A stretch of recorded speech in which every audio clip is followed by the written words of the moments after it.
ಇನ್ನು ದೇಶ ಬಿಡದಂತ ಪಾಕಿಸ್ತಾನಿ ಪ್ರಜೆಗಳಿಗೆ ಕಾದಿದೆ ಕಠಿಣ ಶಿಕ್ಷೆ. ದೇಶ ಬಿಡದವರಿಗೆ 3 ವರ್ಷಗಳ ಕಾಲ ಜೈಲು ಶಿಕ್ಷೆಯನ್ನ ಕೊಡಲಾಗುತ್ತೆ. 3 ಲಕ್ಷ ರೂಪಾಯಿ ದಂಡವನ್ನ ವಿಧಿಸಲಾಗುತ್ತೆ. ಇನ್ನೂ ಕೂಡ ದೇಶ ಬಿಟ್ಟು ಹೋಗಿಲ್ಲ, ಭಾರತವನ್ನ ಬಿಟ್ಟು ಹೋಗಿಲ್ಲ ಪಾಕಿಸ್ತಾನಿ ಪ್ರಜೆಗಳು ಅಂದ್ರೆ ಅಂತವರಿಗೆ 3 ವರ್ಷ ಜೈಲಾಗುತ್ತೆ, 3 ಲಕ್ಷ ರೂಪಾಯಿ ದಂಡವನ್ನ ವಿಧಿಸಲಾಗುತ್ತೆ. ಇದು ಕಾನೂನು ಕ್ರಮ. ಇನ್ನು ಕೇಂದ್ರ ಸರ್ಕಾರ ನೀಡಿದಂತ ಗಡುವು ನಿನ್ನೆ ಸಂಜೆಗೆ ಅಂತ್ಯ ಆಗಿದೆ. ಇನ್ನು ದೇಶ ಬಿಡದವರ ವಿರುದ್ಧ ಈ ಕಠಿಣ ಕಾನೂನು ಜಾರಿಯಾಗುತ್ತೆ.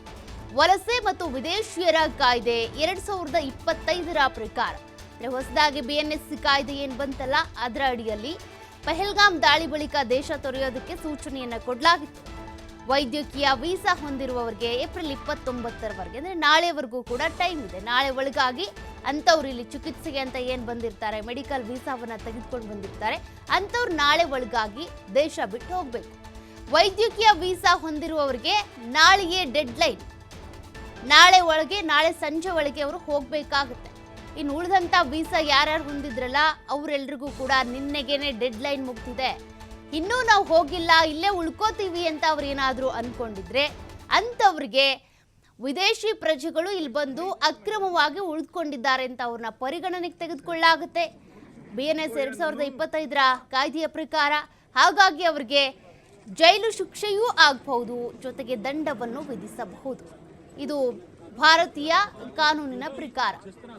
ವಲಸೆ ಮತ್ತು ವಿದೇಶಿಯರ ಕಾಯ್ದೆ 2025ರ ಪ್ರಕಾರ ಈ ರೀತಿಯಾಗಿ ಸೂಚನೆಯನ್ನು ಕೊಡಬಹುದು. ಜೊತೆಗೆ ಈಗಾಗಲೇ ಸೂಚನೆ ಕೊಟ್ಟಿದ್ದಾಗಿದೆ. ಆ ಗೈಡ್ಲೈನ್ ಪ್ರಕಾರ ಅವ್ರು ನಡ್ಕೊಂಡಿಲ್ಲ, ಇನ್ನೂ ಭಾರತದಲ್ಲೇ ಉಳ್ಕೊಂಡಿದ್ದಾರೆ ಅಂದ್ರೆ ಅಂಥವ್ರಿಗೆ 3 ವರ್ಷ ಜೈಲು, 3 ಲಕ್ಷ ದಂಡವನ್ನ ವಿಧಿಸಲಾಗುತ್ತೆ.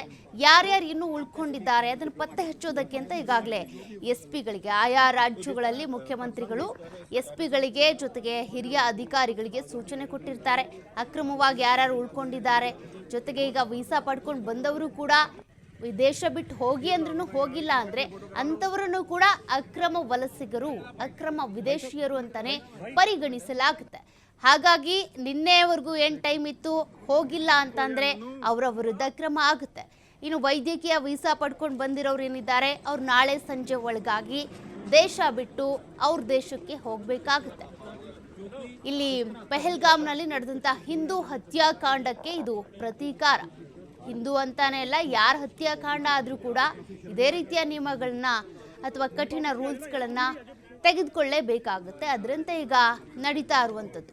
ಹಾಗಾಗಿ ದೇಶದಲ್ಲಿ ಇನ್ನೂ ಯಾರ್ಯಾರು ಪಾಕಿಸ್ತಾನಿ ಪ್ರಜೆಗಳು ಉಳ್ಕೊಂಡಿದ್ದಾರೆ ಅವರಿಗೆ ಇದು ಮತ್ತೊಂದು ಸೂಚನೆ.